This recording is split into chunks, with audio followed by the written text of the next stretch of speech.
89వ వచనమును ధ్యానం చేద్దాం.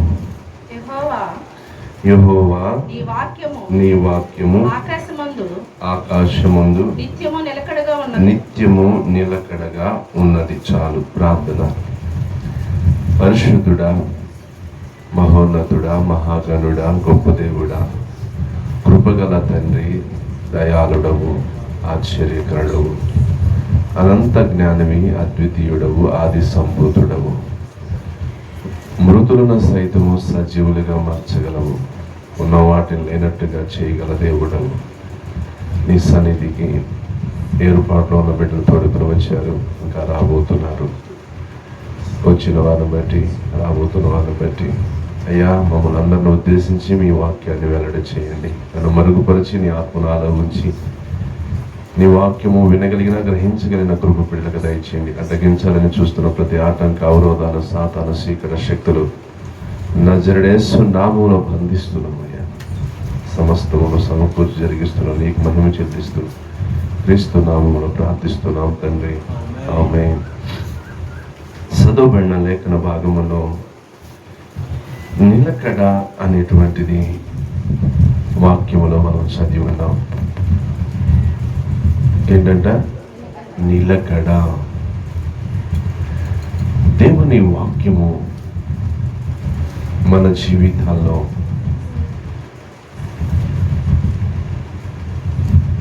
ఈ రోజున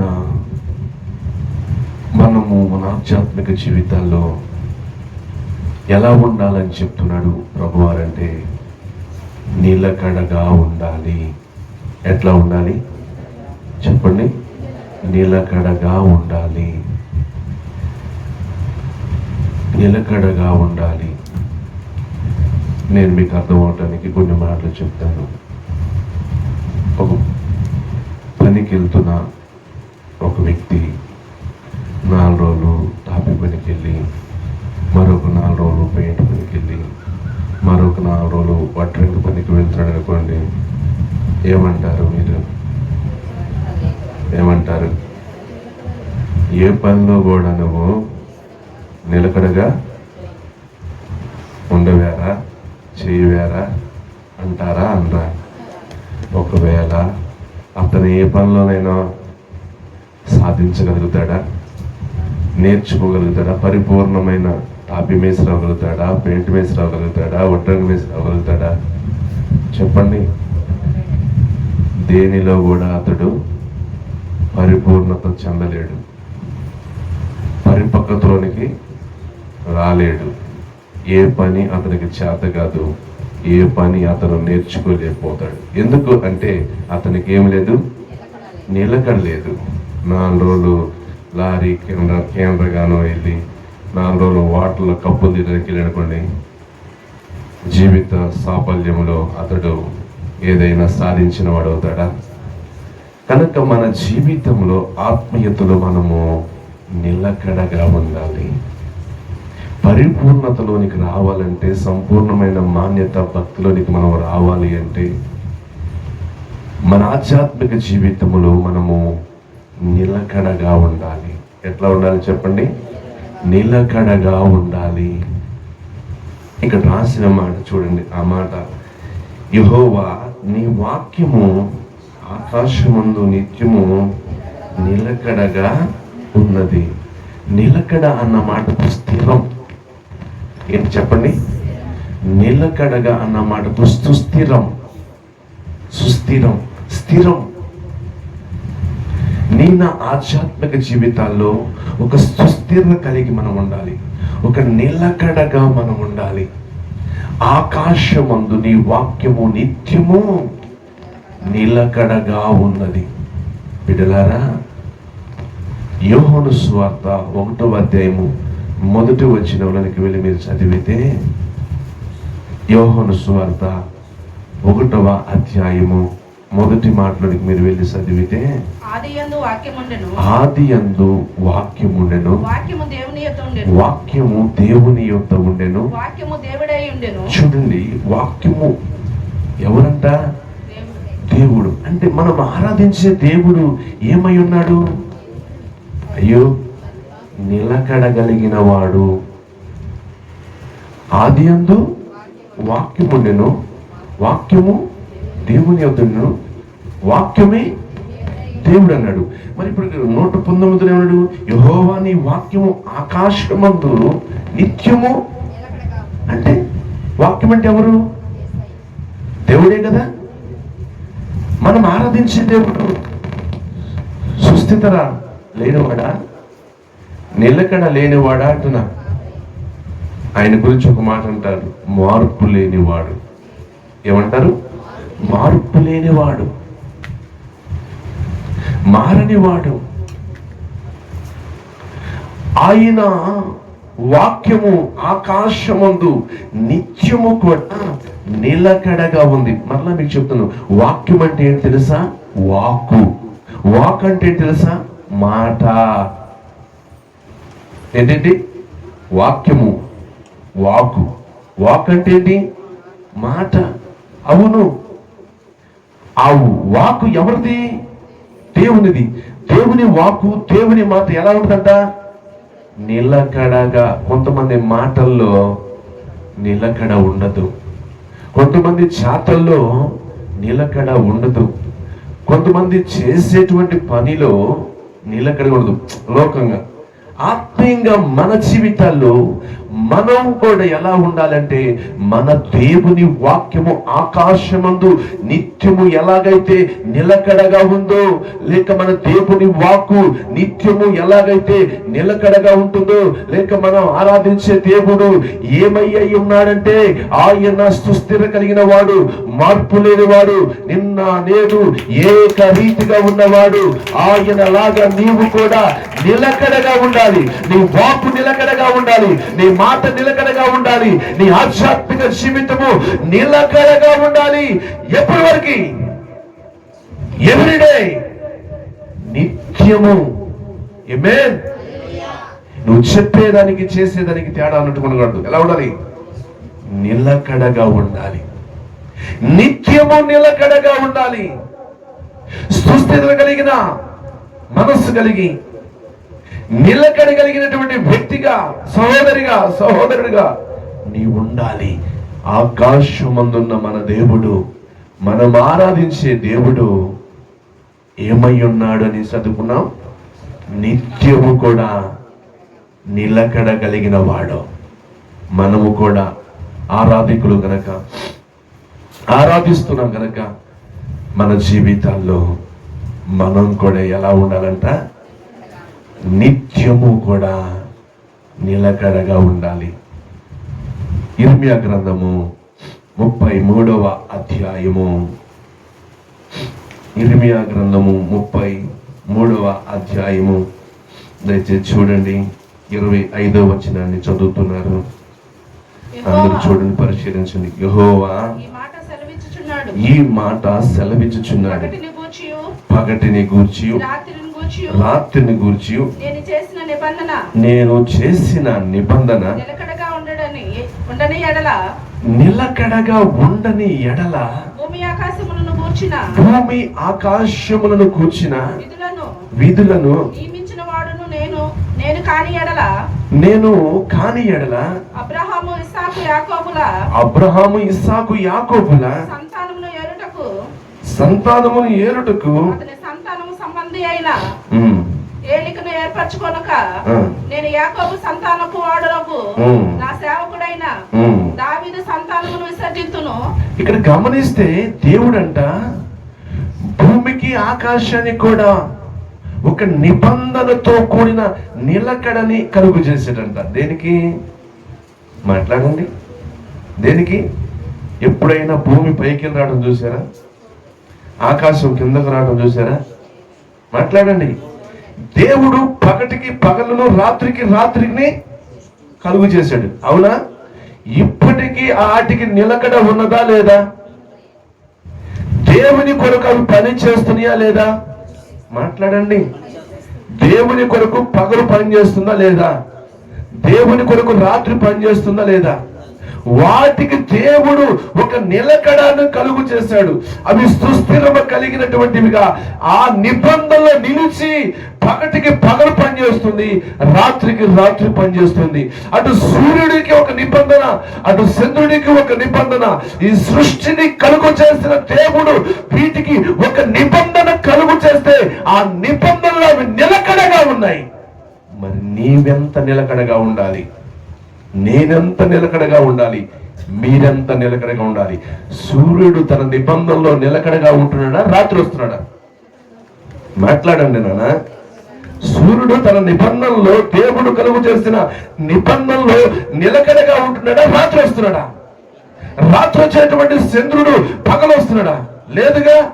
దేవుడు వాటిని ఏ నిబంధనలో అయితే నిల్చోబెట్టాడో, ఏ నిబంధనలో అయితే వాటిని ఏర్పరిచాడో, ఈ రోజు కూడా అన్ని సమయాలలో, అన్ని రోజుల్లో, అన్ని సంవత్సరాల్లో, అన్ని దినాలలో అవి ఆ నిబంధనలో నిలకడగా ఉండి దేవుని పని చేస్తున్నాయి.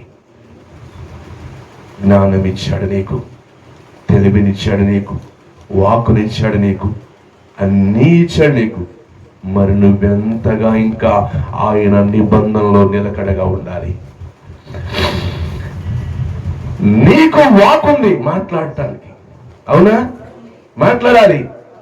నీకు జ్ఞానం ఉంది, నీకు చదువు ఉంది, సంస్కారం ఉంది, అవునా కాదా? మరి నువ్వెంతగా ఆ దేవుని తెలుసుకొని ఆ వాక్యమైన దేవుని నిబంధనలో నిత్యము నువ్వెంత నిలకడగా ఉండాలి. ఓ ఆత్మీయుడా, వాక్యమైన ధర్మశాస్త్రాన్ని ఎదుగు తీసుకొచ్చాడు. సంఘం అనే దేవుని యొక్క క్రమాన్ని ముందు పెట్టాడు. కాదంటావా? కాదంటావా? మాట్లాడండి. క్రమం లేదంటావా? లేదంటావా? ఇప్పుడు ఈ సృష్టికి క్రమం ఉందా లేదా? పగలు వచ్చేది పగలు వస్తుంది, రాత్రి వచ్చేది రాత్రి వస్తుంది. ఈ భూమికి ఒక క్రమం ఉందా లేదా? ఆకాశానికి ఒక క్రమం ఉందా లేదా? జ్యోతులకు ఒక క్రమం ఉందా లేదా? అలాగనే వాక్యాన్ని ఎదుటి పెట్టి, సంఘాన్ని ఎదుటి పెట్టి, సేవకుని ఎదుటి పెట్టి, ఉపవాసాన్ని ఎదుటి పెట్టి నీకు కూడా ఒక క్రమం ఉంది. ఒక ఆత్మీయులకు ఒక క్రమం ఉంది, ఒక విశ్వాసం ఒక క్రమం ఉంది, ఒక సేవకులకు ఒక క్రమం ఉంది, ఒక పరిచయం ఒక క్రమం ఉంది. అయితే నీవు ఆ క్రమములో, ఆ నిబంధనలో నిలకడగా ఉండగలుగుతున్నావా? నిలకడగా ఉండి ఆయన పని చేయగలుగుతున్నావా? నిలకడగా ఉండి ఆయన ఆరాధించగలుగుతున్నావా? నిలకడగా ఉండి నీ భక్తి విషయంలో, నీ ఆత్మీయతలో నీవు ఆయన ఏదైతే నిబంధననే నిలకడను కలుగు చేశాడు దానిలో నీవు ఉండగలుగుతున్నావా?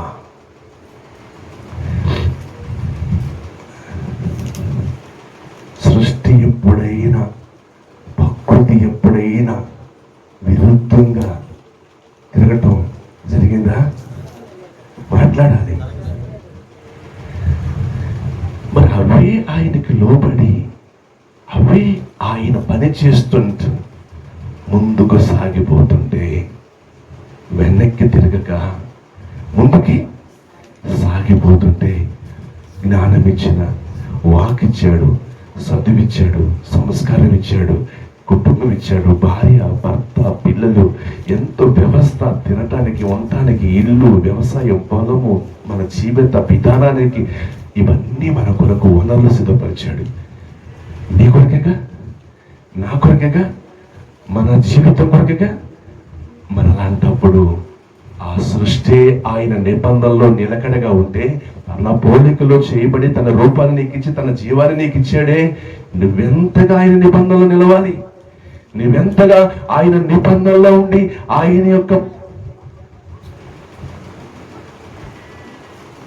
మాట వినాలి, లేకపోతే ఆయనకి భయపడాలి, లేకపోతే ఆయన పని చేయాలి, లేకపోతే ఆయన సేవించాలి, ఆయన ఆరాధించాలి. ఒక్కసారి నీ గుండె మీద చేసుకుని చెప్పు, సృష్టి తన ప్రకృతి ధర్మాన్ని, సృష్టి ధర్మాన్ని ఏనాడైనా పక్కన పెట్టిందా? ఏనాడైనా తన భుజముల నుంచి దించేసిందా? మాట్లాడండి. ఇక నా వల్ల కాదండి, నేను తిరగలేదని భూమి ఎప్పుడైనా అందా? ఏనాడు కూడా తన యొక్క సృష్టి యొక్క ధర్మాన్ని విడిచి, సూర్యుడు తన గుడారం నుంచి బయటికి రాకుండా లోపల ఉండిపోవడం మీరు ఎప్పుడైనా చూసారా? మాట్లాడుతున్నారు బ్రదర్. సూర్యుడు తన గుడారములో ఉండిపోవడం చూసారా? సూర్యుడికి కూడా గుడారం ఏర్పాటు చేశాడంట. ఈ పూటకు నేను అలసిపోయాను, ఈ పూటకు నేను అలసిపోయాను అని చెప్పి గుడారంలో ఉండటం మీరు ఎప్పుడైనా చూసారా? మనమైతే చెప్పండి, జ్ఞానం ఇచ్చాడు, తెలివినిచ్చాడు, సంస్కారం ఇచ్చాడు, చదువునిచ్చాడు, కుటుంబాన్ని ఇచ్చాడు, భర్తనిచ్చాడు, భార్యనిచ్చాడు, వ్యవసాయము, వ్యాపారము, ఉద్యోగము, చదువు, ఏవో మన జీవితానికి, మన కుటుంబానికి కావలసినవన్నీ సమకూర్చి సముదాయముగా ఇచ్చాడు. అన్ని అనుభవిస్తున్నాము కానీ, అన్నిటిలో ఆనందిస్తున్నావు కానీ, అవన్నీ ఇచ్చిన దేవుని నిబంధనలు ఎందుకు నిలవలేకపోతున్నావు? నీ పోలిక ఆయనది కదా, నీ స్వభావం ఆయనది కదా, నీలో ఉన్న జీవం ఆయనది కదా, నీలో ఉన్న ప్రాణం ఆయనది కదా, నీలో ఉన్న ఆత్మ ఆయనది కాదా, నీదా? కాబట్టి ఈ సృష్టి ఆయన కొరకు పనిచేస్తుంటే, ఈ సృష్టి తన ధర్మాన్ని నెరవేరుస్తుంటే, ఒక ఆత్మీయుడిగా, ఒక ఆత్మీయుడిగా నీ ధర్మాన్ని నువ్వు ఎందుకు నెరవేర్చలేకపోతావు? నీ ఆత్మీయ జీవితంలో ఎందుకు నిలకడగా ఉండలేకపోతావు? నీ ప్రార్థన జీవితంలో, నీ విశ్వాస జీవితంలో ఎందుకు నిలకడగా ఉండలేకపోతున్నావు? అంటే సృష్టికి విరుద్ధంగా చేస్తున్నావా? అంటే దేవునికి విరుద్ధంగా చేస్తున్నావా? అంటే దైవ సన్నిధికి విరుద్ధంగా చేస్తున్నావా? అంటే వాక్యానికి విరుద్ధంగా చేస్తున్నావా? అసలు సృష్టి దేవునికి విరుద్ధముగా ఏనాడైనా చేస్తే ప్రళయమే జరిగింది, నాశనమే తటాసించింది. కనుక దేవునికి లోబడి సృష్టి పని చేస్తుంది. అంటే దేవుడు పగటికి పగలను పెడితే, రాత్రికి రాత్రిని పెడితే ఆ నిబంధనలు అవి నిలకడగా ఉన్నాయి. మరి నీకు జీవాన్ని ఇచ్చాడు, ప్రాణాన్ని ఇచ్చాడు, తన పోలికనిచ్చాడు, తన ఆత్మనిచ్చాడు, తన గ్రంథాన్ని ఇచ్చాడు, తన సంఘాన్ని ఇచ్చాడు, తన సేవకునిచ్చాడు. ఇంతగా నీ కొరకు వనరులు ఏర్పాటు చేస్తాడు. తినడానికి, ఉండటానికి, పండుకోవడానికి, వ్యాపారం, వ్యవసాయం, ఉద్యోగం, చదువు, జ్ఞానం, సంస్కారం ఇచ్చాడు. ఓ దేవుడా, నాకు ఇచ్చినవి పశువుకి ఇవ్వలేదే? నాకు ఇచ్చినవి మాట్లాడండి, నాకు ఇచ్చినవి పశువుకి ఇవ్వలేవి. నేను తినేవి, నేను తాగేవి పశువు జంతువులు తాగవే. నేను నివసించేటువంటి దాంట్లో హాయిగా నివసిస్తున్నానంటే అది ఎంత ధన్యత. ఈ రకంగా చెప్పుకుంటే నీ దేవుడు నీకెన్నో ఇచ్చాడు, కానీ నువ్వు నిబంధనలో ఉండగలుగుతున్నావా? అంతరిక్షం ఆయన మహిమపరుస్తుంది, భూమి ఆయన మహిమపరుస్తుంది, ఈ సృష్టి అంతా కూడా ఆయన నియమించినటువంటి నిబంధనలు నిలబడి నిలకడగా పని చేస్తుంది. నువ్వు నేనే చేయట్లేదు, నువ్వు నేనే నిబంధనలు నిలవట్లేదు, నువ్వు నేనే కనబడట్లేదు. ఉదయం సూర్యుడు ఉదయకాలానికి కనబడుతున్నాడు, రాత్రి వచ్చే చంద్రుడు రాత్రి కాలం కనబడుతున్నాడు. ఒకసారి నీ మనసు పెట్టి ఆలోచన చేయి. నువ్వు కనబడుతున్నావా? నువ్వు కనబడుతున్నావా? నిబంధనలు నిలబడుతున్నావా? వాక్యానుసారంగా నిలబడుతున్నావా? ఆధ్యాత్మిక జీవితంలో, విశ్వాస జీవితంలో, ప్రార్థన జీవితంలో నీవు ఆయన నియమించిన నిబంధనలు, ఒక విశ్వాసం ఎలా ఉండాలి, ఒక ఆత్మీయుడు ఎలా ఉండాలి, ఒక సేవకుడు ఎలా ఉండాలి, ఒక సంఘం ఎలా ఉండాలి, ఒక క్రమం ఉంది, ఒక ధర్మం ఉంది. సృష్టికి ఒక ధర్మం ఉంది, సూర్యుడికి ఒక ధర్మం ఉంది, చంద్రుడికి ఒక ధర్మం ఉంది, ఆకాశ నక్షత్రం ఒక ధర్మం ఉంది. అలాగనే ప్రతి ఒక్కరికి ఒక ధర్మాన్ని, అంటే ఒక నిబంధనని, అంటే ఒక నిలకడ నువ్వు కనబడాలి. నీ ధర్మాన్ని నువ్వు నెరవేర్చాలి, నా ధర్మాన్ని నేను నెరవేర్చాలి. ఎవరికి వారే ఆ నిబంధనలో చెప్పండి నిలకడగా ఉండాలి. Praise the lord. ఆకాశమందున్న ఆయన వాక్యము నిత్యము నిలకడగా ఉంది. అలాగనే భూమితో ఆకాశముతో ఆయన చేసిన నిబంధనలు ఇప్పటికీ భూమి ఆకాశములు నిలకడగా ఉన్నాయి. మరి నీవు నేనేంటి? మరి నీ సంగతి నా సంగతి ఏంటి? మనం ఎలా ఉన్నాం? యోగుని గురించి ఒక సాక్ష్యం ఉంది, ఆ మాటను చదువుదాం. చూడండి, 2వ అధ్యాయము 3వ వచనం చదువుదాం. అందుకు యెహోవా, నీవు నా సేవకుడైన యోబు సంగతి ఆలోచించితివా? నీవు నా సేవకుడైన యోబు సంగతి ఆలోచించితివా?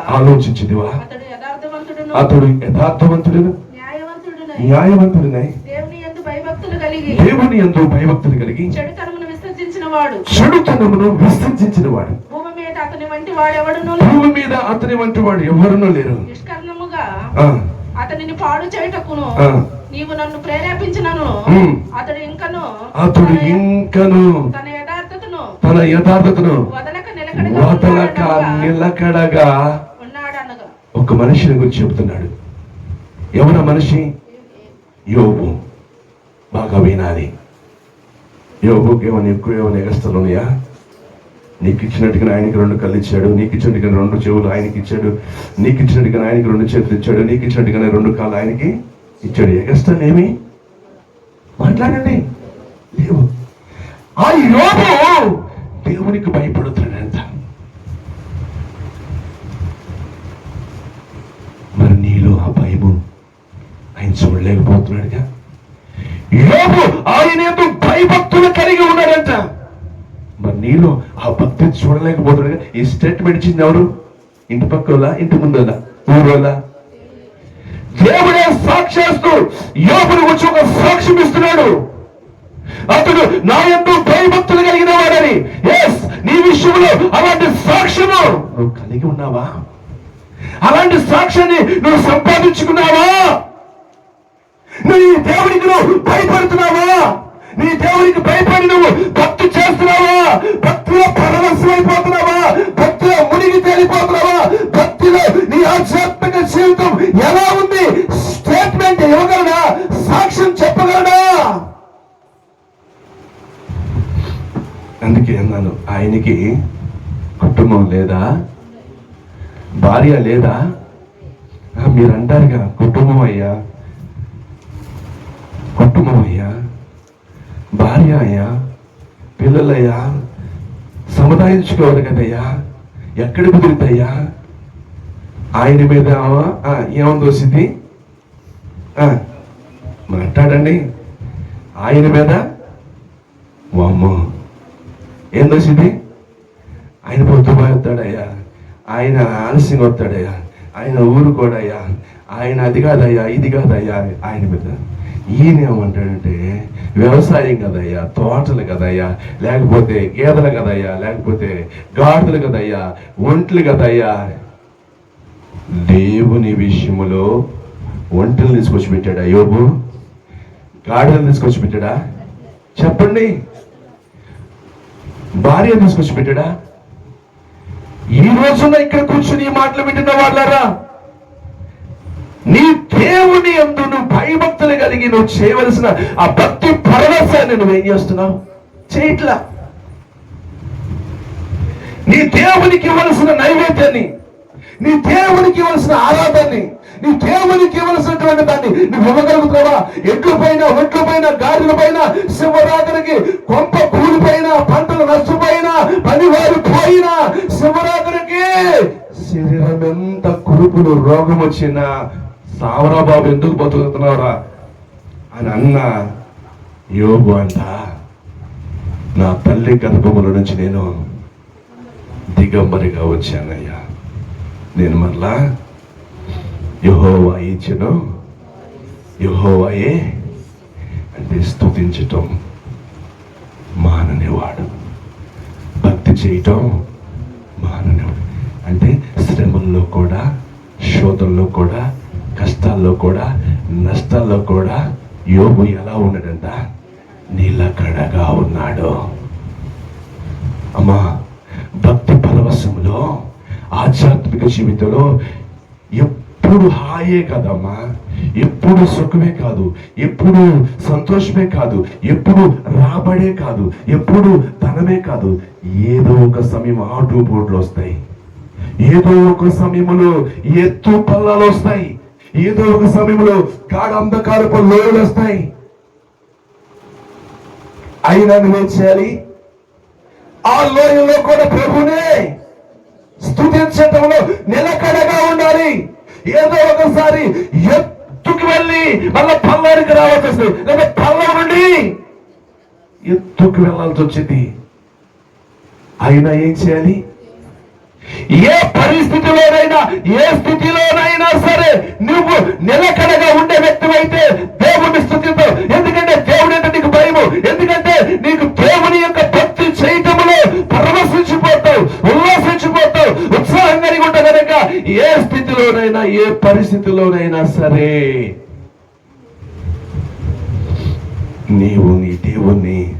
స్తుతించటం మానవు, ప్రార్థించటం మానవు, ఆరాధించటం మానవు. ఎందుకంటే నీలో నిలకడా. ఏంటి చెప్పండి, చెప్పాలి మీరే. ఏమన్నాడు? అతడు ఇంకను తన యథార్థతని వదలక నిలకడగా ఉన్నాడు. Praise the Lord. ఆయన ఆకాశమున వాక్యము నిలకడగా ఉంది. భూమి ఆకాశములు తయారు చేసిన నిబంధన బట్టి ఇప్పటికీ సృష్టి తన ధర్మములు నిలకడగా ఉంది. శ్రమలు, శోధనలు, కష్టాలు, వ్యాధులు, రోగాలు వచ్చాయి, వీటిని పోయాయి, ఆస్తులు పోయాయి, అన్ని పోయినా ఇంకా యోగు నిలకడగా ఉన్నాడు. మరి నీ జీవితం ఎలా ఉంది? నీ భక్తి ఎలా ఉంది? మరి నీ యథార్థత ఎలా ఉంది? నిలకడగా ఉందా? చెప్పగలడా దేవుడు? స్టేట్మెంట్ ఇవ్వగలడా? ఈయన సహోదరి, ఈయన సహోదరుడు, ఈయన సేవకుడు, ఈయన సంఘం, ఈయన ఆత్మీయులు నా విషయంలో యథార్థతగా ఉంటారు, నా విషయంలో భక్తి భరోసా కలిగి ఉంటారు, నా కొరకై వారు చెడుతనాన్ని దూరం చేసుకున్నారు, చెడుతనాన్ని అసహించుకున్నారు, చెడుతనాన్ని విడిచిపెట్టారు. ఎవరి కోసం? నా కోసం పరిశుద్ధంగా జీవించటానికి. లోకాన్ని అవాయిడ్ చేసేశారు, లోకానికి వేరుగా ఉంటున్నారు, ప్రత్యేకంగా ఉంటున్నారు, ప్రతిష్టలో ఉంటున్నారు, సమర్పణలో ఉంటున్నారు, వైరాగ్యం ఉన్నారు. చెడుతనం అంటే వారికి ఇష్టం లేదు. వాక్యాన్ని హత్తుకుంటారు, వాక్యమైన దేవుణ్ణి హత్తుకుంటారు. ఆయన ఏమై ఉన్నాడు? నేనేమై ఉన్నాను అన్నాడు? పరిశుద్ధుడై ఉన్నాను. మీరును కనుక నా కోసం చెప్పుకుంటున్నారు, శరీరాశలు చంపుకున్నారు, లోకాశలు చంపుకున్నారు. నా కొరకు వారు చెడుతనాన్ని, పాపాన్ని అన్నిటిని విడిచి ఇచ్చలు, ఆశలు, కోరికలు చంపేసుకొని వారు నా కొరకు బ్రతుకుతున్నారు అన్న స్టేట్మెంట్, అన్న సాక్ష్యాన్ని ఇదిగో విడిచిపెట్టేశారు. గత కాలంలో ఉన్న వాటిని విడిచిపెట్టేశారు. ఇప్పుడు పరిశుద్ధతలకు వచ్చేసారు. ఒక మెట్టెక్కారు ఆధ్యాత్మికత. శ్రమంలో కూడా నిలబడగలుగుతున్నారు. ఇప్పుడు శోధంలో కూడా నా కొడుకు నిలకడగా ఉండగలుగుతున్నారు. వారి మాటల్లో కూడా ఇప్పుడు నిలకడగా ఉండగలుగుతున్నారు. వారి విశ్వాసములు కూడా ఇప్పుడు మాట్లాడండి. షడ్రకు, మేషకు కప్పుకొని ఉన్నారు కదా, అప్పుడు కాకని వేరు. అవునా? మాట్లాడలా? ఎప్పుడైతే ఆ ప్రతిమకు మేము మొక్కము, ఆ ప్రతిమకు మేము సాగిలపడము అన్నారు, వాళ్ళు ఏం చేశారు? సిమ్ములో ఉన్నదాన్ని ఐలో పెట్టారా? అదే అన్నారు, ఐలో పెట్టారు అన్నారు. ఎప్పుడైతే ఆ రాజుకు, ఆ నెబుకద్నెజరుకి మేము సాగిలపడము, మేము సేవించే దేవుడు జీవగల దేవుడు, మేము నిష్ఠ గరిష్టగలిగినటువంటి వారిని, మా దేవుడు జీవగల వాడి దేవుడికి మేము ఈ ప్రతిమలకు మొక్కము, సాగిలపడము. రాజా, ఓ నెబుకద్నెజరు, ఇందును గురించి నీకు ప్రత్యుత్తరి చింత మాకు లేదు. మా దేవుడు మండుచున్న వేడి మీ గుండెముల నుంచి రక్షింపగలిగిన సమర్థుడు, శక్తివంతుడు. విశ్వాసములు నిలకడగా ఉన్నారు, భక్తులు నిలకడగా ఉన్నారు, ఆత్మీయతలు నిలకడగా ఉన్నారు. అగ్నివారి ముందున్నా అగ్నిని ఏడంతులు చేస్తున్నా, రాజు భయపెడుతున్నా, మరణమే వారి ఎదుట నిలబడి నవ్వుతున్నా వారు విశ్వాసములో మాట్లాడండి. హలో బ్రదర్, విశ్వాసంలో నిలకడగా ఉన్నారు. పలికే మాటల్లో మా దేవుడు రక్షింపగలిగిన సమర్థుడు. మండుచున్న వేడిమి గుండముల నుంచి రక్షించుటకు, ఒకవేళ రక్షింపకపోయినా ఆ ప్రతిభకు మాత్రమేమో మొక్కము, వంగము, సాగిలపడము, అవసరమైతే ప్రాణార్పణముగా మా జీవితాలను మా దేవుని కొరకు మేము సమర్పించుకుంటాం. అబ్బా, ఎంత నిలకడండి, ఎంత విశ్వాసములో నిలకడండి. వారి మాటల్లో ఎంత నిలకడున్నది. దాన్ని అగ్నిని 7 అంతలు చేయండి నెబుకద్నెజరు రాజు వారి ముందు ఒక గాండ్రింపుతో, అగ్నిని 7 అంతలు చేయండి రా, అటు నిలబడరేట్రా, చూస్తారేట్రా అని నెబుకద్నెజరు గాండ్రించి భయపెట్టి అగ్ని 7 అంతలు, అగ్ని 7 అంతలు చేస్తానంటరా, అరే చెప్పగా ఏం చేద్దాంరా, రేపు బతుకుంటే ఏదో చేసుకోవచ్చురా, ఏముందరా వాళ్ళ ముగ్గు సొత్తు కోసం ఆయనకి నమ్మకాలు కలిగించడం కోసం ఏముండలేరా అని ఏమన్నా మాట మార్చుకున్నారా? ఆలోచన మార్చుకున్నారా? నిర్ణయాన్ని మార్చుకున్నారా?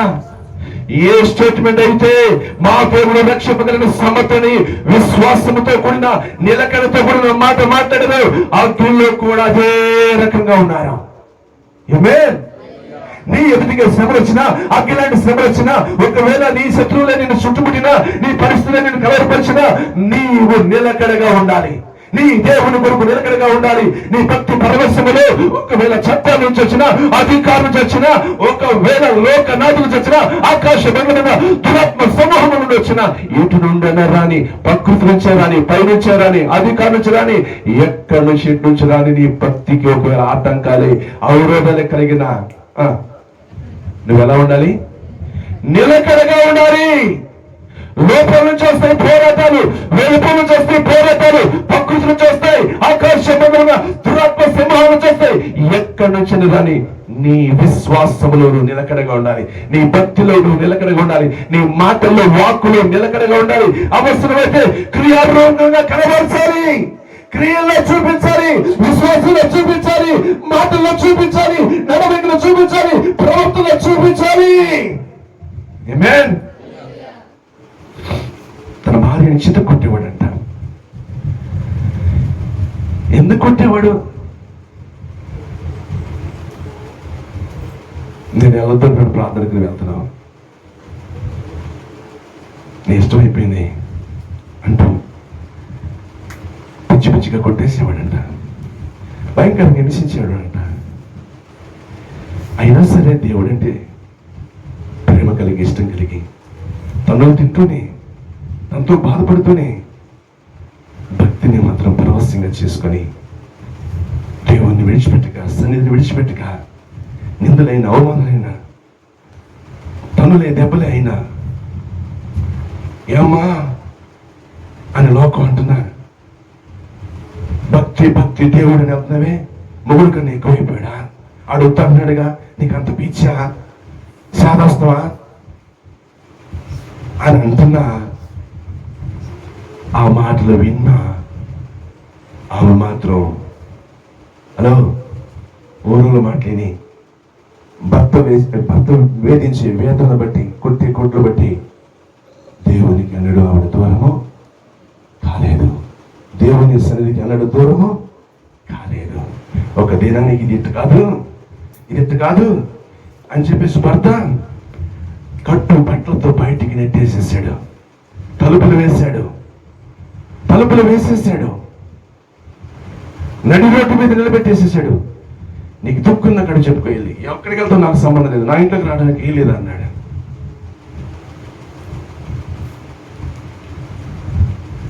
అప్పటికి కూడా ఆమె తన దేవుని కోసం నిలకడగానే ఉంది. ఆ రాత్రంతా కూడా ఆ నడి బజారులోనే నిలబడిపోయింది. ఓ రోజుకి జాలి కలగలేదు, ఒక్కళ్ళు సేరదీయలేదు, ఒక్కళ్ళు తీసుకెళ్ళి వెళ్ళలేదు, ఒక్కళ్ళు పరామర్శించలేదు. నేను ప్రకటిస్తున్నవాడు ఆమె పక్షంగా దిగి వచ్చాడు. నీవు నిలకడగా ఉంటే నీ దేవుని కొరకు లోకము నిన్ను నిందలు వేయొచ్చు, లోకము నిన్ను ఒకవేళ హేళన చేయవచ్చు, భర్త నిన్ను ఒకవేళ కొట్టి బాధించి మాటలతో గాయం చేయవచ్చు.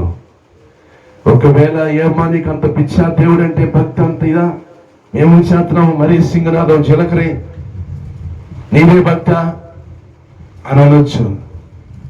నీవు నీ దేవుని కొరకు నిలకడగా నిలవగలిగితే, నిందల్లో నిలవగలిగితే, అగ్నిలోని శ్రమలో నిలవగలిగితే, వేధించే భర్తతో నువ్వు నిలవగలిగితే, కష్టమైన నష్టమైనా సరే, ఇబ్బందులైనా సరే, ఆర్థికమైన అనారోగ్యాలైనా సరే, భక్తి భక్తిలో దేవుని కొరకు నిలవగలిగితే, షడ్రకు మెషకు అబ్దెగోలు అగ్నిగుండంలో ఉన్నప్పుడు ఎవరు వచ్చారు చెప్పాలి?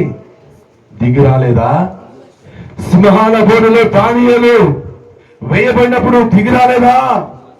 మాట్లాడండి. ఈ ఆరాధనలో నీవు కూడా ఆయన కొరకు నిలబడితే నీ కొరకు ఆయన నిలబడతాడు. ఆధ్యాత్మిక జీవితంలో అన్ని చెప్పుకొని లోకాన్ని అవాయిడ్ చేసి ప్రత్యేకంగా జీవిస్తూ, ప్రభు కొరకు జీవిస్తూ, పరిశుద్ధంగా జీవిస్తూ, ప్రభు రాకడికి సంపూర్ణత కలిగి, సంపూర్ణమైన మాన్యత కలిగి, ఆయన కొరకే నీ జీవితాన్ని అంకితం చేసుకుని జీవించిన వ్యక్తులైతే ప్రారంభంగా ప్రేమపడడానికైనా, ఆయన కొరకు బ్రతకడానికైనా, ఆయన కొరకు చనిపోవడానికైనా ఏ మాత్రం లోకంతో రాజీపడక, చెడుతనానికి అలవాటు కాక, పాపానికి రాజీపడక, పరిశుద్ధమైన జీవితాన్ని జీవించడానికి నువ్వు తీసుకున్న తీర్మానం, నువ్వు చేసుకున్న సమర్పణ బట్టి నా దేవుడు నీ కొరకు దిగి వస్తాడు. ఏ అలా విడిచిపెట్టాడా? ఆశ్రమంలోనే, ఆశోధంలోనే, ఆ వ్యాధుల్లోనే విడిచిపెట్టాడా? యోబు నిలకడగా ఉండడం ద్వారా దేవుడు రెండంతల ఆశీర్వాదాన్ని అనుగ్రహించాడు. కోల్పోయిన దానికన్నా తిరిగి ఆశీర్వదించాడు. నీవు కూడా దేవుని కొరకు నిలకడగా నిలువు. అమ్మా, శ్రమలు రావని, శోధనలు రావని, వ్యాధులు రావని, కష్టాలు రావని నేను చెప్పట్లా. వస్తాయి ఎత్తు పల్లాలు, వెళ్ళవలసి వస్తుంది కాడాంధకారంలోనికి. అయినాడు భయపడవలసిపోలేదు. అక్కడ కూడా నీకు తోడై ఉంటాడు. అగ్నిలో తోడైన దేవుడు, సింహాల బోనులో తోడైన దేవుడు, యోబు జీవితంలో వచ్చినటువంటి ఆ శ్రమల్లో తోడైన దేవుడు నీ జీవితంలో కూడా తోడై ఉంటాడు. నీ పక్షంగా నిలబడతాడు. నీ కొరకు దిగి వస్తాడు. నిన్ను ఆశీర్వదించి ఆయన నీ సమస్త రుగ్మతలు, నీ సమస్త బలహీనతలు, సమస్త శోధనలను విడిపిస్తాడు. కానీ నువ్వు నిలబడు, దేవుని కొరకు నిలబడు, పరిశుద్ధతలో, ఆత్మీయతలో, విశ్వాసములో నిలబడు. లోకాన్ని అవాయిడ్ చేయి, చెడుతనాన్ని విడిచిపెట్టు, పాపాన్ని అసహించుకొని పరిశుద్ధత నీ జీవితానికి ఒక సమర్పణగా, నా దేవుడి కొరకు నేను జీవించాలి, ప్రభు రాకడ కొరకు నేను సిద్ధపడాలి, పరిశుద్ధత కలిసి నేను వెళ్ళిపోవాలి, నిత్యమయములో, నిత్య రాజ్యములో క్రీస్తుతో కూడా యుగ యుగాలు ఉండాలి అన్న ఆకాంక్ష నీకుంటే నా దేవుని కొరకు నువ్వు నిలబడతావు. ఆకాశమందు నిత్యము ఆయన వాక్యము నిలకడగా ఉంది. ఈ భూమి ఆకాశములో పగటికి పగలు, రాత్రి రాత్రి ఆయన చేసిన నిబంధనలు నిలకడగా ఉన్నాయి. యోబు నిలకడగా ఉన్నాడు. మరి నీ స్టేట్మెంట్, నీ గురించి సాక్ష్యము చెప్పగలడా? చెప్పగలదా? ఇవ్వగలడా? ఒక సాక్ష్యం ఇచ్చాను. నడి రోడ్డులో కూడా ఆయన కొరకు నిలకడగానే ఉన్నది. తన్ని తరిమేసిన, కొట్టి పడేసిన, ఏమ్మా అని ఊరుళ్ళు హేళన చేసి తలాడించి పెదవులు విరిచిన, నా ప్రభు కొరకు నేను జీవిస్తాను, భరిస్తాను అని చెప్పి అలా నిలబడితే తెల్లవారేసరికి దేవుడు తన భర్త మనసు మార్చాడు. ఏ చేతులతో అయితే నెట్టేసి, గెంటేసి, హేళన చేసి, ఏ ప్రజల మధ్యన ఒంటరిగా చేశాడు, ఆ భార్య వద్దకు వచ్చి తప్పు చేశాను, నన్ను క్షమించు అని చెప్పి తానే తన భార్యను లోపలికి తీసుకుని వెళ్ళి మరుసటి రోజు నుంచి తన భార్యను హింసించటం, కొట్టడం, తిట్టడం మానేసి ఆ తదుపరి వారం నుంచి ఆమెతో పాటు దేవుని సన్నిధికి రావడం ప్రారంభించాడు. మీరేమనుకోరుగా? భర్తలు మార్చుకునే విధానం అది. భర్తను మార్చుకునే మూర్ఖులే కావచ్చు, వ్యసనక్రాంతులే కావచ్చు, తాగుబోతులే కావచ్చు, జోదగాడే కావచ్చు, పోట్లాడితే మారడు, గొడవ పడితే మారడు, పుట్టింటికి వెళ్తే మారడు, సంచికి సర్దుకొని వెళ్తే మారడు. 99917989 కొట్టి ఏం చేస్తున్నారు, రండి వచ్చి కొట్టేయండి, ఆడు తోలు తీయండి, ఆ తెక్కదండి అని అంటే మారడు. మాట్లాడా? చాలా మంది పప్పు గుర్తులు చేస్తారు, ఊపిరి కొట్టాలి చేస్తారు, జుట్టు పట్టుకుని వంగి కుదుతారు. చాలా మంది భయంకరంగా భార్య బాధతో చాలా మంది ఉంటారండి. వద్దు, అలాంటి వారిగా ఉండకూడదు. నీ భర్తను మార్చుకోవడానికి ట్రై చేయి. ప్రేమించడానికి ట్రై చేయి. నీ భార్యని బాధించడం మానే, వేధించడం మానే, కొట్టడం మానే. ప్రేమతో అత్తుకో, ప్రేమతో పలకరించు, ప్రేమతో మాట్లాడు. క్రీస్తు ప్రేమను వారికి పంచు. నీవు నిశ్చయముగా నిలకడగా క్రీస్తు కొరకు జీవించే వ్యక్తివైతే నీ భర్తను మార్చగలుగుతావు, నీ భార్యను మార్చగలుగుతావు, నీ బిడ్డలు మార్చగలుగుతావు. నిశ్చయముగా నీ ద్వారా సొసైటీ మారిపోవాలి, వ్యవస్థే మారిపోవాలి. ఆమేన్. నేను ఒక మాట అడిగినా, యోబుని హేళన చేయలేదంటారా తన స్నేహితులు? నువ్వేం చేస్తే నీకు ఎట్టయిందిరా, ఏనాడు ఇది చేసి ఉంటావు, ఎవరికి తెలియకుండా ఇది చేసి ఉంటావు, ఆ పాప నేను ఇటు చేసిందా, అందుకేరా ఈ సుడుపు, అందుకేరా నీకు ఇది అన్నారా లేదా? మాట్లాడండి. మరలా యోబు తన స్నేహితుల కోసం ప్రార్థన చేసి వాళ్ళని మార్చుకోలేదా? ఆ స్నేహితులు ఆ యోబు ఎదుట క్షమించమని అడగలేదా? ఆ భార్య, మూర్ఖురాలైనటువంటి భార్య, సావరా బాబు నీ వల్ల ఉపయోగం ఏమిటి, ఆస్తి లేదు, పంట లేదు, పైరు లేదు, ఏమడిగిందిరా బాబు, సావరన్న భార్య ఆ మూర్ఖురాలు మారి ఎవరిని క్షమించండి, నేను నోరు జారాను, మీ విషయంలో చెడ్డగా మాట్లాడాను అని భార్య యోబు బాధలు పట్టుకోలేదా? మాట్లాడండి. వాక్యం కాదా? స్నేహితులు మార్చుకోలేదు యోబు, భార్యలు మారలేదా? నీవు నిలకడగా ఉంటే నీ భార్య మారుతుంది, నువ్వు నిలకడగా ఉంటే నీ భర్త మారుతాడు, నువ్వు నిలకడగా ఉంటే నీ స్నేహితులు మారుతాడు, నువ్వు నిలకడగా ఉంటే నీ కోడలు మారుతుంది, నువ్వు నిలకడగా ఉంటే నీ అత్త మారుతుంది. నువ్వు నిలకడగా ఉంటే వ్యవస్థనే మార్చొచ్చు, సొసైటీనే మార్చొచ్చు, స్నేహితులు మార్చొచ్చు, భార్యను మార్చొచ్చు, భర్తను మార్చొచ్చు, అత్తను మార్చొచ్చు, కోళ్ళకు మార్చొచ్చు. కానీ నువ్వేముండాలి? నిలకడగా ఉండాలి, నిలకడగా ఉండాలి. నోరు సారమాక, దెబ్బకు దెబ్బ, మాటకు మాట, పళ్ళు పట్ట పట్ట కొరమాక, అదొకలా సూపు చూడమాక. ఏం సూప్ అది? అదొకలా సూపు చూడమాక, పట్ట పట్ట పళ్ళు కొరకమాక. నాకు ఎక్కితే మంచిదని కాదు, నాకు మండితే నాకు కా ఈ వద్దు. నీవు కూడా క్రీస్తు కొరకు నిలబడగలిగితే నా ప్రభు మూర్ఖురాలని యోబు భార్యను మార్చేట్టుగా మారుస్తాడు. Praise the Lord. ఆదరణ కలుగు చేయవలసిన స్నేహితులు యోబుకి బాధగా కల్పలైనటువంటి వారిని చివరి సమయంలో యోబు తన స్నేహితుల విషయమై ప్రార్థన చేయటం ద్వారా వారు తమ తప్పుని తెలుసుకొని యోబుని క్షమించమని క్షమాపణ కోరి మార్పు తెచ్చుకున్నారు. అవును, ఈరోజు నువ్వు వాక్యం ఇచ్చిన పిల్లలారా, నిలకడగా ఉండండి అయ్యా, నిలకడగా ఉండండి. ఎవరికి? దేవుని కొరకు, వాక్యం కొరకు, విశ్వాసములో, పరిశుద్ధతలో, భక్తిలో ఎలా ఉంటారో నిలకడగా ఉండండి. యోబుని ఆశీర్వదించాడు, అగ్నిలో వారిని బయటికి తీసుకొచ్చాడు, సింహాల పోలొచ్చు వారిని బయటికి తీసుకొచ్చాడు. ఎంతోమంది ఈరోజు ఇంకా నిలకడగా ఉండలేకపోతున్నారు. నిలకడ అంటే చెప్పేంటది? సుస్థిరం, స్థిరం, స్థిరం. దేవునిలో స్థిరముగా ఉండాలి, ఆత్మీయతలో స్థిరముగా ఉండాలి, సంఘములో స్థిరముగా ఉండాలి, వాక్యములో స్థిరముగా ఉండాలి. ఋతు గ్రంథము చూడండి, 2వ అధ్యాయము 8వ వాక్యం.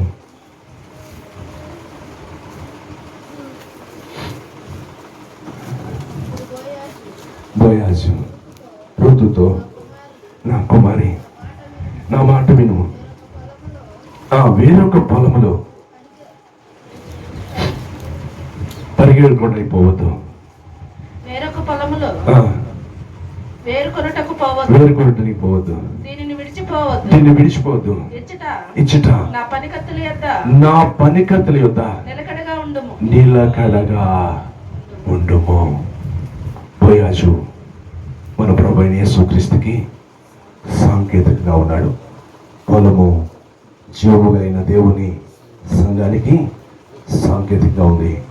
రూతు ఒక ఆత్మీయురాలికి చెప్పట్ల సాంకేతికంగా ఉంది. రూతు బోయాజు పొలమునకు వచ్చింది. బోయాజు అంటున్నాడు, అమ్మా, వేరొక పొలములోనికి నువ్వు వేరుకోవటానికి పోవద్దు. వచ్చావు ఈ పొలములోనికి, వచ్చావు ఈ పొలములోనికి, వచ్చావు ఈ సంఘములోనికి, వచ్చావు ఈ పరిచర్యలకి. ఇక్కడ నీవు నిలకడగా ఉంటే ఇక్కడ నీవు నిలకడగా ఉంటే బోయజ్ అంటాడు, ఇక నిన్ను ఎవ్వడో ముట్టకుండా నేను చూసుకుంటా. ఆమేన్. ఏమంటాడు? ఇక ఎవరు నిన్ను టచ్ చేయకుండా, ఎవరు నిన్ను తాకుండా, ఎవరు దృష్టి నీ మీద పడకుండా, నీకు ఏ హాని కలగకుండా నేను చూసుకుంటానంటున్నాడు. ఎవరు? బోయాసు.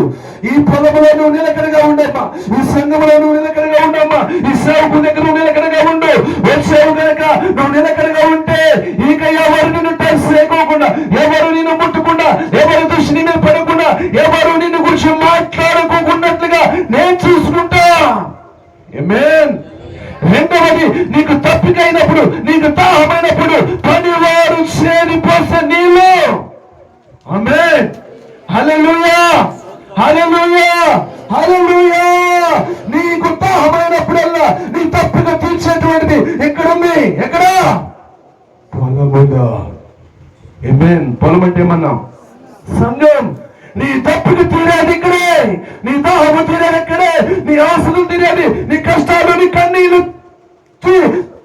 తురబడి ఇక్కడే, తీర్చబడింది ఇక్కడే. మోడైన నీ జీవితం సిద్ధించబడింది ఇక్కడే. కృంగిన నిన్ను లేవనేది ఇక్కడే. ఒంటరిని అనుకుంటున్న నీ జీవితంలో ఆయన నీకు తోడుగా ఉంటాడు. ఆయన అంటాడు, నీకు తప్పికైతే వచ్చి ఇక్కడ పనివారు చేరిపోసే నీళ్ళు తాగము అంటున్నాడు. ఒకటి, అమ్మా వేరొక పొలంలోకి వెళ్ళొద్దు. ఈ పొలంలో నువ్వు నిలకడగా ఉంటే ఒక్కరు కూడా టచ్ చేయడానికి వీలు లేకుండా నేను నిన్ను సేఫ్ జోన్ లో ఉంచుతా. సేఫ్ జోన్ లో ఉంటావు, సేఫ్ గా ఉంటావు.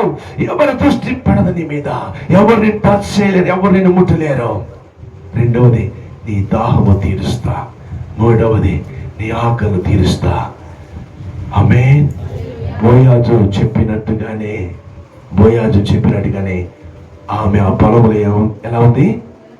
నీలకడగా ఉంటే ఆ బోయాజుకి భార్యగా మారిపోయింది. ఆ బోయాజు యొక్క ఆస్తులకి, చెప్పండి విన్నారా, ఆ బోయాజు యొక్క ఆస్తులకి హక్కుదారైపోయింది. రిక్తురాలుగా వచ్చింది, మోడైపోయి వచ్చింది, ఒంటరిగా వచ్చింది, కోల్పోయి వచ్చింది, నష్టపోయి వచ్చింది. కాదంటారా? కాదంటారా? చెప్పండి. మోయాబు నుంచి వస్తూ కోల్పోయి రాలేదా భర్తని? మోడైపోయి రాలేదా? నష్టపోయి రాలేదా? ఆమె జీవితంలో యవన కాలంలో ఒక సౌందర్యం కలిగి, ఒక అందమైనటువంటి, ఒక మంచి వయస్సులో ఉన్న ఆమె జీవితము తర్వాత ఇలా రాసింది. ఏంటి నా బ్రతుకు ఎలా అయిపోయింది? నాకంటూ ఎవరు లేరు, తల్లిదండ్రులు లేరు, ఎవరు లేరు, నా బ్రతుకులో మిగిలింది ఏంటి? ఎందుకు నా జీవితంలో మోడైపోయింది అనుకున్న వేళ బోయాజు పొలములో మరలా సిగిరింప చేశాడు. బోయాజు పొలములో పుష్పింప చేశాడు. బోయాజు పొలములో ఫలింప చేసి ఆ బోయాజుకే భార్యగా. ఈ బోయాజు ఎవరో తెలుసా? రేపటి పరమ బోయాజు. రేపు నీవు నేను మనమందరము కలిస్తే ఒకటవుతాం. ఏమవుతాం?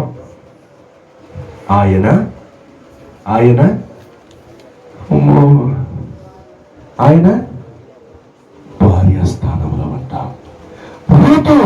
రూతు ఎలాగైతే బోయాజుకి ఏమైపోయింది? మాట్లాడండి. రూతు బోయాజుకి ఏమైపోయింది? భార్య అయిపోయింది. రేపటి పరమ బోయాజుకి మనమందరం ఏమైపోతాం? ఆయన పెండ్లి కుమారుడు. కాదంటారా? ఆయన వరుడు, ఆయన ప్రియుడు, ఆయన రారాజు. మరి సంఘము అనేటువంటిది కన్యకగా పోల్చి రేపటి ప్రధానము చేయబడినట్టుగా అపోస్తలుడైన పౌలు చెప్పినట్టుగా రేపటి ఆయన భార్యగా ఆయన పక్కన ఉండవా? చెప్పు. ఆయన పెండ్లి కుమారుడైతే సంఘము పెండ్లి కుమార్తెగా ఆయన పక్కన కూర్చోదా? భార్యగా అలంకరించబడదా? మాట్లాడాలి. ఇక్కడ నీ జీవితము మోడైపోయిందని, పాడైపోయిందని, ఒంటరిదని, ఎవరు లేనని, అన్ని కోల్పోయాను, సర్వము కోల్పోయాను, నా జీవితం ఎందుకు ఇలా తగలాడింది, నా రాత ఎందుకు ఇలా కాలింది, నా బ్రతికింద ఎందుకు ఇలా ఏడ్చింది, శివరాగరికి నా తల్లిదండ్రులు కూడా కష్టమైపోయినా ఎక్కువైపోయినా వాళ్ళు కూడా వదిలించేసుకున్నారు అనుకున్న రూతు జీవితంలో బెత్లెహేము అనే దేవుని యొక్క ఆ యొక్క బోయాజు యొక్క పొలంలోనికి వచ్చినప్పుడు ఆమె లైఫ్ స్టైల్ మారిపోలేదా? ఆమె జీవితము మోడైపోయిన జీవితం సిగిరింపబడలేదా? ఆమె ఆధ్యాత్మికమైనటువంటి జీవితంలో స్థితిని కలిగి బోయాజు పొలం విడిచిపెట్టగా వేరొక పొలంలోనికి వెళ్ళక ఆ బోయాజు పొలంలోనే నిలకడగా ఉండడం ద్వారా యెహోవా రెక్కల కిందకు వచ్చేయమ్మా, యెహోవా రెక్కల కిందకు వచ్చే తల్లి నీకు సురక్షితం కలిగక యెహోవా చేత నీవు ఆశీర్వాదము నొందిన దానమని చెప్పలేదా? శాపము నుండి విడిపించబడలేదా? మోయాబీలు ఎవరండి? హలో, శపించబడిన వారు కాదా? 10 తరాల వరకు శపించబడిన వారు. 11వ తరములో రూతు. ఇప్పుడు యెహోవా రెక్కల కిందకు వచ్చావు, దేవుని సన్నిధికి వచ్చావు కనుక యెహోవా చేత నువ్వు ఆశీర్వాదము నొందుదువు గాక అన్నారు. అంటే ఏం చేశాడు? ఆ పొలములో శాపము నుండి విడిపించేశాడు. యెహోవా రెక్కల కిందకు వచ్చిన ఆమె జీవితం, ఆమె లైఫ్ స్టైల్, ఆమె కుటుంబ పరిస్థితులు మారిపోలేదా? అత్తను కూర్చోబెట్టి అత్తను పోషించట్లేదా? మీరెంతమంది అత్తను కూర్చోబెట్టి పోషించాలని చెప్పండి ఒకసారి. నేను ఉతుక్కొని ఎవరు ఉంటారు, నేను గడుక్కొని, నేను వండుకొని అనే వాళ్ళు ఉంటారు, నేను చూసుకొని అంటారు. కానీ ఈ మాటలు చెబితే మీకు నచ్చదులే, లోపల నా మీద భలేగా మీకు. కానీ రూతు తన అత్తని కూర్చోబెట్టి తను పనికి వెళ్ళి కష్టపడి ఆహారం తెచ్చి తన అత్తను పోషించింది. నువ్వు నీ అత్తకంతయో చేసిన దాన్ని బట్టి అంటాడు బోయాజు, మరి నీ అత్తకు నువ్వేం చేస్తున్నావు? పరిచయం చేస్తున్నావా? నీ అత్తకు మంచి మంచి ఆహారం పెడుతున్నావా? నిజంగా నీ అత్తతో నీ జీవితం ఎలా ఉంది? నిజంగానే నీ అత్తని నీ అమ్మలాగానే చూసుకుంటావా? నీ అత్త కష్టం వస్తే నీకు కష్టం వచ్చినట్టుగా భావిస్తావా? ఉన్నారు తల్లులు, లేరని నేను అనట్లేదు.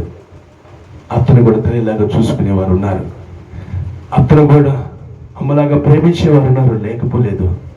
కానీ వాక్యానుసారం సందర్భం వచ్చింది కాబట్టి చెప్తున్నాను. ఇకనైనా సరే రూతు తన అత్త విషయంలో ఎంత కేర్ తీసుకుందో, ఎంత బాధ్యత వహించిందో, ఎంత ప్రేమించిందో, ఎంత హత్తుకుందో. ఏమని? నీ దేవుడే నా దేవుడు, నీ జనమే నా జనం, మరణం తప్ప నిన్ను నన్ను వేరు చేయగలిగింది ఏదీ లేదు. ఎంత నిలకడండి రూతులో. మాట తప్పిందా? మాట్లాడండి. మాట తప్పిందా? అమ్మో మాట్లాడుతున్నా. ఆ రోజు వాళ్ళిద్దరిగా నడుచుకుంటూ వచ్చింది, ఆ రోజు వాళ్ళిద్దరిగా నడుచుకుంటూ వచ్చింది. తర్వాత ఇక్కడికి వచ్చిన తర్వాత, పొలంలోకి వచ్చిన తర్వాత చాలా మంది ఫ్రెండ్షిప్ ఉంటారంటారు. మాట్లాడండి. చాలా మంది కలుస్తారు లేదా? యవనస్తురాలుగా ఉంది. ఎవరు? రూతు. ఆవిడెవరు? ముసలి. అవునా?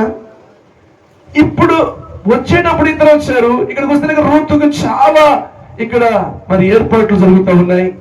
మరి రూతు విషయంలో మనం చూస్తూ ఉంటే ఇక్కడ ఉన్నటువంటి వారు ఎంతో మంది ఆమెకు స్నేహితులుగా పరిచయమై ఉంటున్నారు, కలిసి మాట్లాడుకున్నారు, కూర్చొని మాట్లాడుకున్నారు. ఇన్ని జరుగుతున్నప్పుడు ఆ ముసల్లా తను నాకెందుకులే అనుకుందా?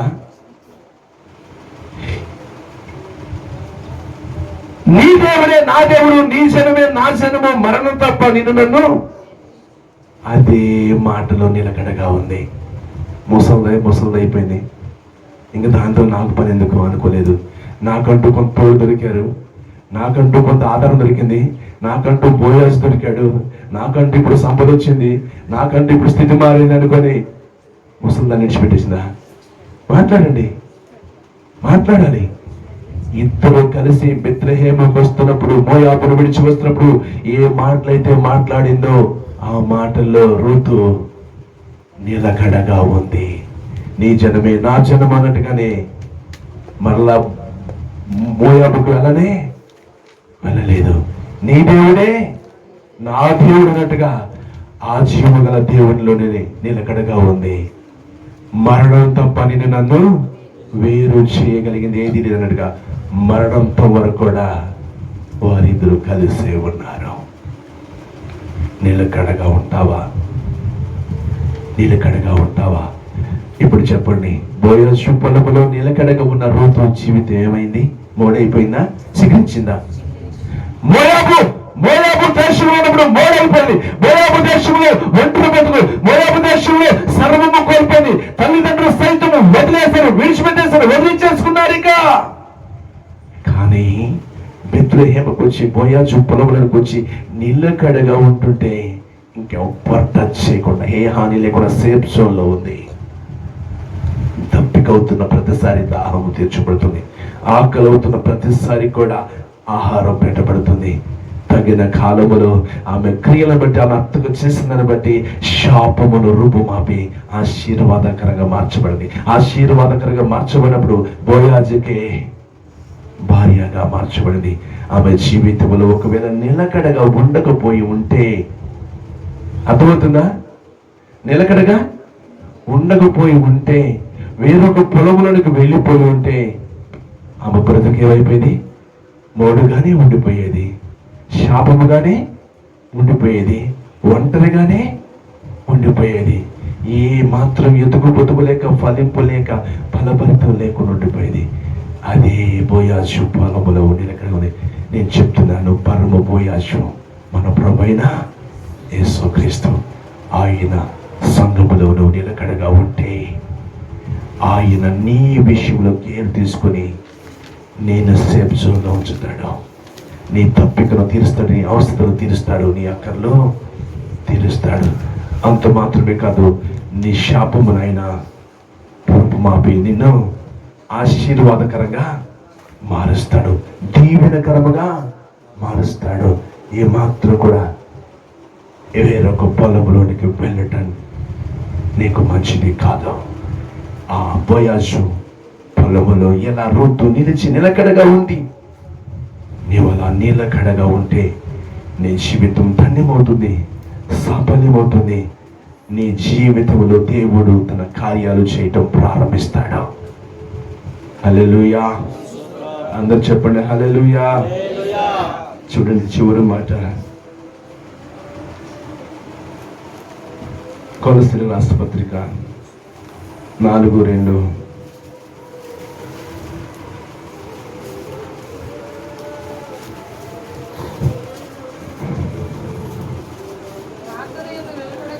ప్రార్థన యందు నిలకడగా ఉండి కృతజ్ఞత కలవారై దాని యందు. ఇక్కడ చెప్తున్నాడు, ప్రార్థన జీవితాన్ని గురించి మాట్లాడుతున్నాడు. మీలో ఎంతమంది ఎక్కువ ప్రార్థన చేసే వాళ్ళు ఉన్నారు?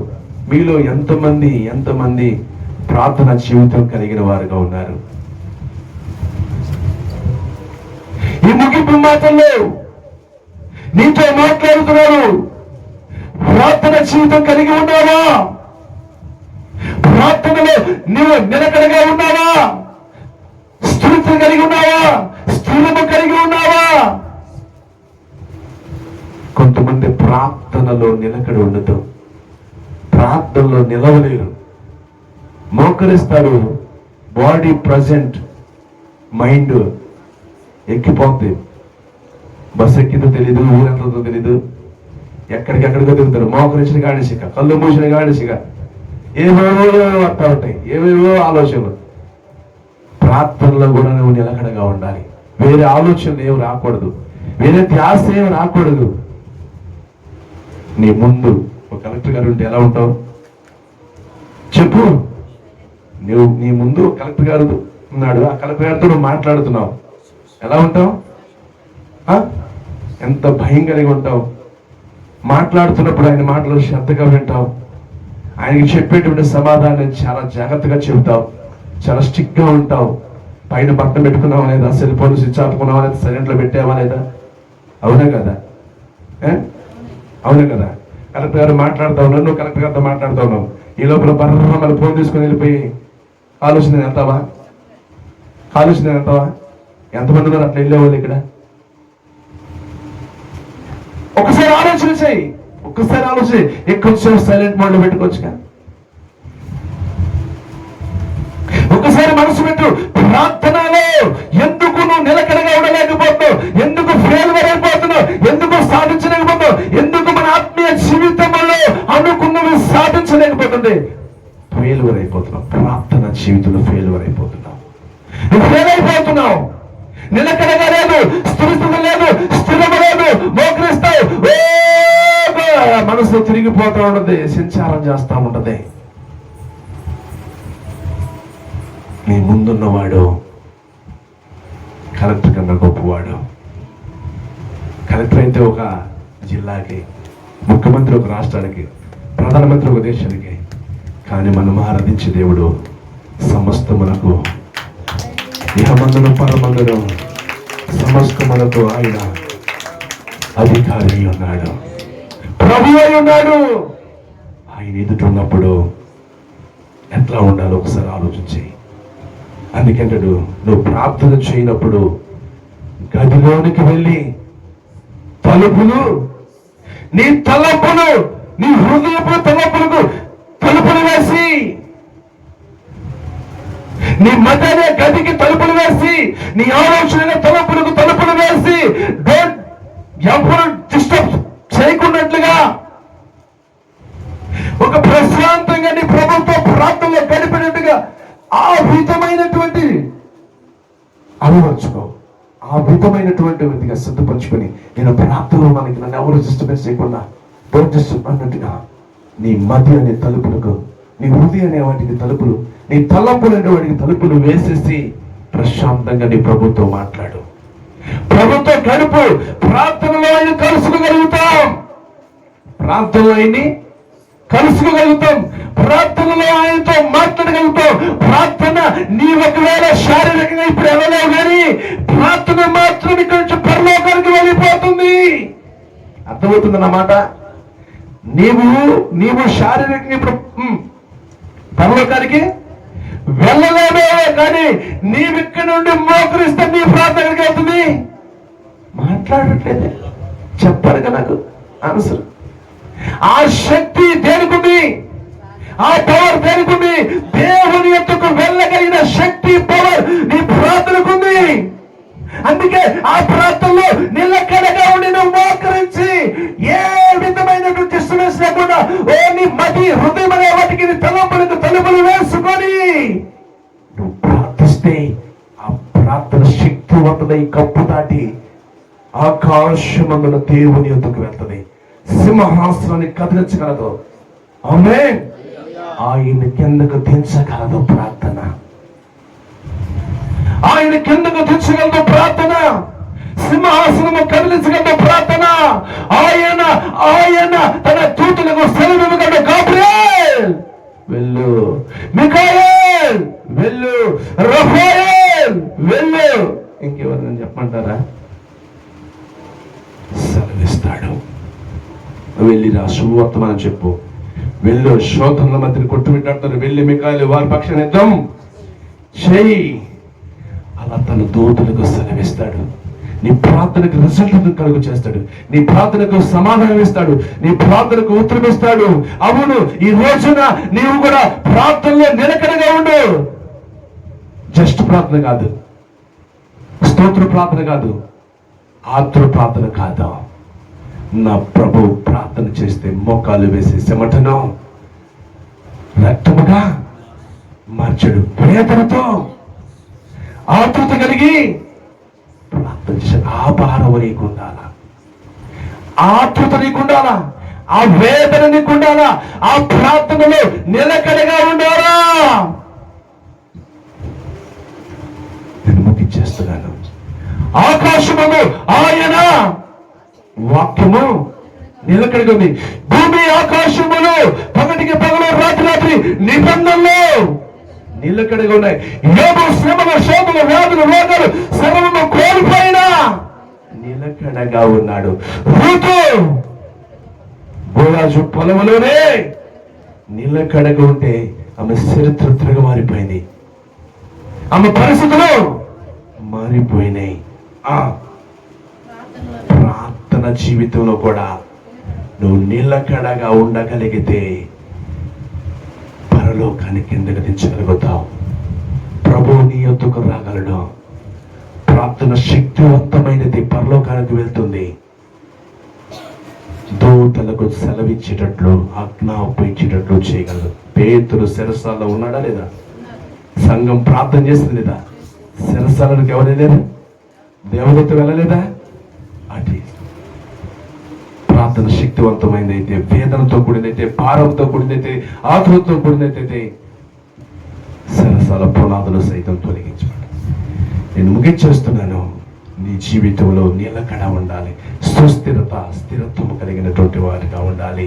ఆధ్యాత్మిక జీవితంలో నీవు నిలకడగా లేకపోతే పరిపూర్ణతలకు రాలేవు. సంపూర్ణతమైన మాన్యతలకి, ప్రభువు రాకడకు నువ్వు సిద్ధపడలేవు. ఎత్తబడే సంఘంలోకి నువ్వు రాలేకపోతావు. ఆ రోజున బుద్ధికి లేని కన్యకలు, దివిటీలు ఆరిపోతే, నూనె లేక ఏ విధంగా అయితే క్షణములో రెప్పపాట్లు విడవబడిపోయారో అలా విడవబడిపోతారు. నువ్వు అలా విడవబడిపోకూడదు. అలా శ్రమలు పాలు అలా నీ జీవితం కాకూడదంటే ఈ దినము నీ సమర్పణ, ఈ దినము నీ ప్రతిష్ట, ఈ దినము నీ జీవితాన్ని ప్రభు కొరకు ప్రతిష్ఠించుకో. ఇక ప్రభు కొరకు జీవిస్తాను, నమ్మకంగా జీవిస్తాను, నిలకడగా ఉంటాను. భక్తులు, ఆత్మికులు, పరిశుద్ధులు, విశ్వాసములు, చివరాఖరికి నేను మాట్లాడే మాటల్లో కూడా విశ్వాసతని కనపరుస్తాను. దేవుడు తన మాటలు దీవించి ఆశీర్వదించును గాక. ఆయన సన్నిధి సమాధానం మీకు తోడుగా ఉండి నడిపించి కాపాడును గాక. మోకరించండి. చిన్న ప్రార్థన.